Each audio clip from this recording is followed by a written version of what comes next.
Hello méchant, j'espère que vous allez bien. Moi, je vais très bien. Je partage la suite de mon histoire. Après 2 semaines de rupture, Luc a envoyé son petit frère pour venir tâter le terrain pour voir ce qui s'est passé parce qu'il avait arrêté de l'appeler.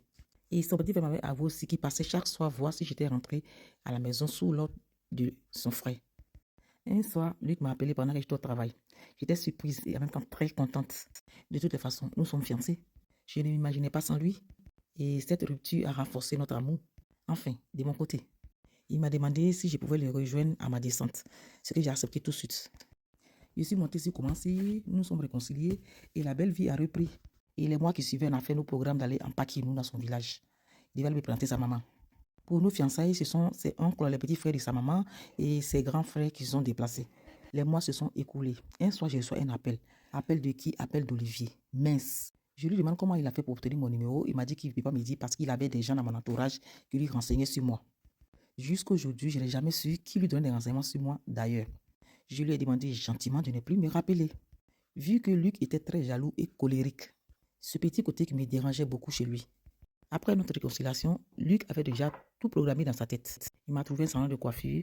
À Marcory, j'ai une tante et son mari qui était un des barons du PDCI.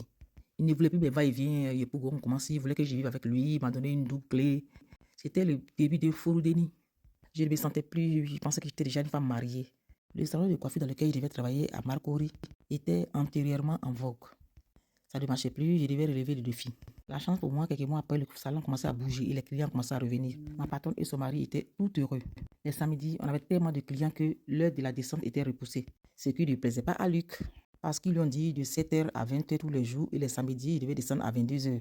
Vous-même, vous savez, au salon de coiffure, il n'y a pas d'heure pour descendre. Tant qu'il y a des clients, vous êtes là. Ça a commencé à agacer Luc. Certains soirs, il arrive à 20h, croyant que j'avais fini. Il constate qu'il y a encore des clientes qui attendaient. Il a dit à ma patronne, laisse-le, je récupère ma femme, on rentre. La dame et son mari lui demandent des excuses. Pour qu'il me laisse terminer, Luc ne veut rien savoir. Pour éviter le scandale, ma patronne me dit, ma fille rentre, va avec ton mari. J'ai vécu. Bon, moi ça m'arrange parce que je suis fatiguée. Mais dans notre métier, c'est pas normal. Encore que le salon reprenait de la vitalité, ce n'était pas gentil de la part de mon fiancé, mais bon, je faisais avec. À 2 jours de Pâques, Luc était passé voir ma patronne, lui demander de me libérer tôt parce que nous devions voyager. On avait préparé nos Pâques nous depuis longtemps. La dame ne voulait pas, mais Luc lui a dit, si tu veux encore revoir ma femme, tu nous laisses tout partir. Dans le cas contraire, elle ne reviendra plus dans ton salon. C'était à prendre ou à laisser. Il était obligé d'accepter. Le jour J, Luc est venu me chercher. Comme il était véhiculé, direction Pakinou. Arrivé dans son village, bien reçu, tout le monde était gentil. Sauf que ses cousines ont commencé à me critiquer. Jean, il est venu avec moi, qu'est-ce qu'il allait faire à la go du village. Quand elles ont commencé, Luc s'est écrié, Atiwablé, Atiwablé. J'ai dit, Amélie, calme-toi, c'est pas ton village. Fais comme si tu n'as rien entendu. Le lendemain matin, on s'est promené dans le village, il m'a présenté ceux qui devaient me présenter. La fête s'est bien passée et nous sommes rentrés. En temps, Olivier continuait de m'appeler. Il me harcelait même, à la limite. Luc a dû remarquer, il m'a demandé, mais qui insiste? J'ai dit non, ce sont mes amis, des copines qui essayaient d'avoir mes nouvelles. Il m'a même dit, mais pourquoi tu ne décrochais pas? J'ai dit non, j'ai pas envie de décrocher, je veux être tranquille. Des mois se sont écoulés. Et une nuit, aux environs de 1h du matin, moi je dormais et mon téléphone a commencé à sonner. C'est Luc qui a décroché. Mais je me suis réveillée en sursaut. C'était une femme. Et au bout du fil, on attendait. C'est toi, Amélie? C'est toi, Amélie? Espèce de voleuse de mari. Olivier, c'est le père de mes enfants, laisse-le tranquille. Mon cœur est coupé, j'ai dit, mais c'est qui celle-là? Luc me dit, c'est qui celle-là? J'ai dit, je ne la connais pas. Il dit, si tu la connais. J'ai dit, je ne la connais pas. Il dit, donc, si je comprends bien, ta copine avait raison. Tu n'as pas oublié. Comment se fait qu'il a ton numéro? Il ne me laisse même pas le temps de m'expliquer. Il a ramassé mes affaires, il a jeté dehors. Il m'a tabassé.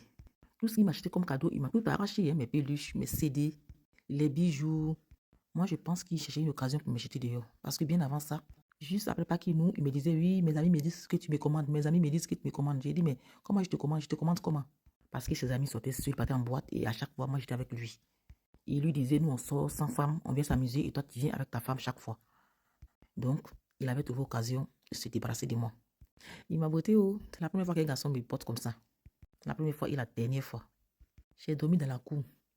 Matin, il s'est levé, il a fermé sa porte, il m'a arraché ma clé, il est parti au travail. J'ai appelé une de mes soeurs pour pouvoir rester chez elle pendant que la situation s'arrange. Elle m'a dit de rentrer à Yepougon, alors que moi j'avais honte. J'ai appelé un grand frère qui habitait à Makori. C'est lui qui est venu me chercher. Il a ramassé tous mes affaires. Et ce frère l'a appelé lui pour avoir des explications. Luc ne décrochait pas. Mon frère m'a conseillé de rester chez lui en attendant que la situation soit réglée. Je restais chez mon frère pour me rendre au travail. Ma patronne et son mari étaient contents parce que ça les arrangeait. Ce chagrin-là, j'ai pensé même au suicide. La suite dans une autre vidéo.